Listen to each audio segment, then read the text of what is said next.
Hello friends, welcome to this video. आज की इस वीडियो में फ्यूचर सिंपल या फ्यूचर इंडेफिनिट टेंस, जिसे सामान्य या अनिश्चित भविष्य काल कहते हैं, कि इंट्रोगेटिव सेंटेंस यानी प्रश्नवाचक वाक्य जिसमें यस नो टाइप यानी हाँ या नहीं प्रकार के प्रश्नवाचक वाक्य के हिंदी वाक्य की पहचान करना, साथ ही अंग्रेजी वाक्य की पहचान करना और इंग्लिश सेंटेंस स्ट्रक्चर की मदद से सेंटेंस बनाना सीखेंगे। तो चलिए सबसे पहले हिंदी वाक्य की पहचान को समझते हैं। तो फ्यूचर सिंपल या फ्यूचर इंडेफिनिट टेंस के हिंदी वाक्य में हिंदी वाक्य के शुरुआत यानी प्रारंभ में क्या शब्द रहता है और वाक्य के क्रिया के अंत में ग, गी, गे रहता है तथा वाक्य के अंत में प्रश्नवाचक चिन्ह यानी क्वेश्चन मार्क लगा होता है। तो चलिए आगे उदाहरण से समझते हैं। जैसे क्या वह अंग्रेजी सीखेगा, तो यहाँ पर हम देख सकते हैं कि वाक्य के शुरुआत में हमको क्या शब्द लिखा हुआ दिखाई दे रहा है और वाक्य की क्रिया सीखे यानी सीखना है और उसके अंत में ग लगा हुआ है और उसके बाद प्रश्नवाचक चिन्ह है। अगला उदाहरण देखते हैं। क्या वह कल स्कूल जाएगी, तो यहाँ पर भी हम देख सकते हैं कि वाक्य के शुरुआत में क्या है और क्रिया के अंत में गी लगा हुआ है। अगला उदाहरण देखते हैं। क्या आप एक अच्छी कहानी पढ़ेंगे, तो इस उदाहरण में भी आप देख सकते हैं कि वाक्य के शुरुआत में क्या है और वाक्य की क्रिया पढ़े यानी पढ़ है और इसके अंत में गे लगा हुआ है और अंत में प्रश्नवाचक चिन्ह है। तो इस प्रकार से हम हिंदी वाक्यों को देखकर पहचान सकते हैं कि ऐसे हिंदी वाक्य जिसमें वाक्य के शुरुआत में क्या शब्द हो और वाक्य की क्रिया के अंत में ग, गी, गे हो। फ्यूचर सिंपल इंडेफिनिट टेंस के इंट्रोगेटिव सेंटेंस यानी प्रश्नवाचक वाक्य जिसमें यस नो टाइप यानी हाँ या नहीं प्रकार के प्रश्नवाचक वाक्य होते हैं। तो चलिए हिंदी वाक्य की पहचान को समझ लेने के बाद आगे अंग्रेजी वाक्य की पहचान को समझते हैं। फ्यूचर सिंपल या फ्यूचर इंडेफिनिट टेंस के अंग्रेजी वाक्य की पहचान, तो हमको अंग्रेजी वाक्यों में सबसे पहले हेल्पिंग वर्ब शाल या विल दोनों में से कोई एक लिखा हुआ दिखाई देगा। उसके बाद हमको सेंटेंस का सब्जेक्ट लिखा हुआ दिखाई देगा। उसके बाद वर्ब का फर्स्ट फॉर्म लिखा हुआ रहेगा। उसके बाद सेंटेंस की अन्य स्ट्रक्चर और अंत में प्रश्नवाचक चिन्ह लगा हुआ दिखाई देगा। तो इस प्रकार से हम अंग्रेजी वाक्य को देखकर पहचान सकते हैं कि ऐसे अंग्रेजी वाक्य जिसमें वाक्य के शुरुआत में हेल्पिंग वर्ब शैल या विल लगा हो और उसके बाद वाक्य का सब्जेक्ट हो, उसके बाद वर्ब का फर्स्ट फॉर्म हो, उसके बाद सेंटेंस के अन्य स्ट्रक्चर और लास्ट में क्वेश्चन मार्क लगा हो। फ्यूचर सिंपल या फ्यूचर इंडेफिनिट टेंस के interrogative sentence yes no type के सेंटेंस होते हैं।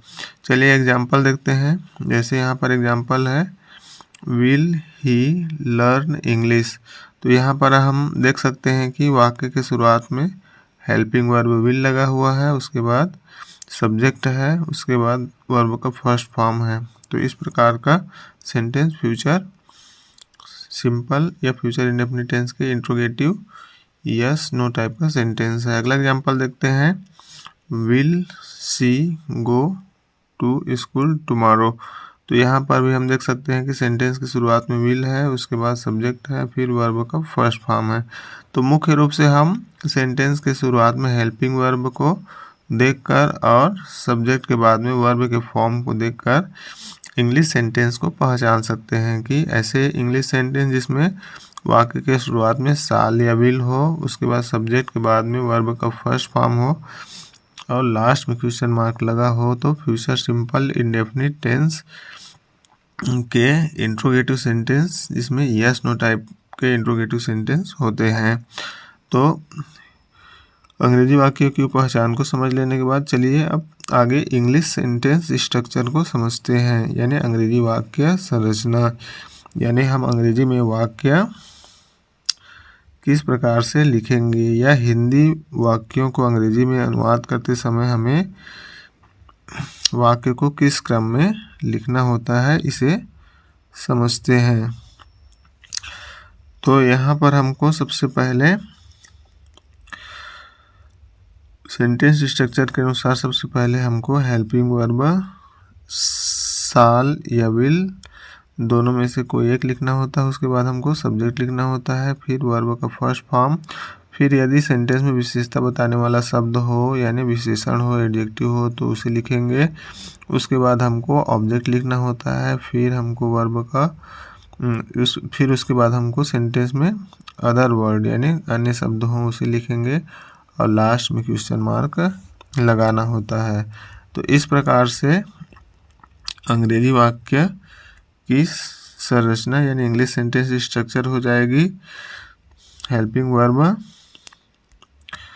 शाल या will plus subject plus verb का first form plus adjective plus object plus other word plus question mark. तो हमें इस प्रकार से इसी क्रम में हमको सेंटेंस को लिखना होता है, तो हमारा सेंटेंस बिल्कुल सही बनेगा। तो यहाँ पर हम ध्यान रखेंगे कि यदि हमारा सब्जेक्ट आई यानी मैं, वी यानी हम हो तो इन सभी के पहले हमको हेल्पिंग वर्ब शाल लगाना होता है, तथा यदि हमारा सब्जेक्ट यानी कर्ता, ही यानी वह, लड़के के लिए सी यानी वह, लड़की के लिए यूज होने वाला प्रोनाउन इट यानी यह, जहाँ पर ऑब्जेक्ट नहीं होता है वहाँ पर हम इट से सेंटेंस बनाते हैं। नेम यानी नाम, सिंगुलर हो या प्लूरल हो, यू यानी तुम या आप, और दे यानी वे, इन सभी सब्जेक्ट के पहले हमको हेल्पिंग वर्ब विल लगाना होता है। तो चलिए अब हम आगे हिंदी वाक्यों को अंग्रेजी में अनुवाद करके देखते हैं।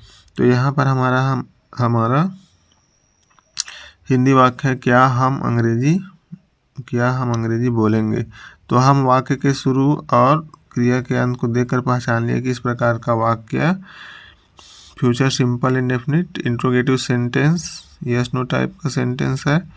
तो हम यहाँ पर सेंटेंस स्ट्रक्चर के अनुसार इसे अंग्रेजी में अनुवाद करेंगे। सबसे पहले हमें यहाँ पर हेल्पिंग वर्ब सब्जेक्ट को देख लेंगे। हम हैं तो इसे यहाँ पर सब्जेक्ट वी लगेगा, तो वी के पहले हमको हेल्पिंग वर्ब शाल लिखना होगा। उसके बाद सब्जेक्ट वी हो जाएगा, फिर वर्ब का फर्स्ट फॉर्म, यहाँ पर वर्ब बोल यानी बोलना है तो स्पीक लिखेंगे। उसके बाद ऑब्जेक्ट इंग्लिश और लास्ट में क्वेश्चन मार्क लगाएंगे। तो क्या हम अंग्रेजी बोलेंगे, इसका इंग्लिश हो जाएगा शाल वी स्पीक इंग्लिश। क्या हम अंग्रेजी बोलेंगे, इसका इंग्लिश हो जाएगा शाल वी स्पीक इंग्लिश। अगला सेंटेंस देखते हैं, यानी अगले हिंदी वाक्य को अंग्रेजी में अनुवाद करके देखते हैं। क्या तुम आज बाजार जाओगे। तो इसका इंग्लिश हो जाएगा तुम है तो इसके पहले हमको हेल्पिंग वर्ब विल लगाना होगा। तो will you go to market today. तो क्या तुम आज बाजार जाओगे, इसका इंग्लिश हो जाएगा will you go to market today. तो इस प्रकार से हम इंग्लिश सेंटेंस स्ट्रक्चर की मदद से बहुत सारे अंग्रेजी के वाक्य बना सकते हैं और हिंदी एवं अंग्रेजी वाक्य की पहचान करके हम वाक्य को आसानी से पहचान सकते हैं। तो आज की वीडियो में इतना ही। उम्मीद करता हूँ कि आपको वीडियो समझ में आया होगा। यदि वीडियो समझ में आया हो तो वीडियो को लाइक करें, चैनल को सब्सक्राइब करें और अधिक से अधिक अपने दोस्तों को शेयर करें। मिलते हैं अगले वीडियो में, तब तक के लिए bye bye, take care, thanks for watching.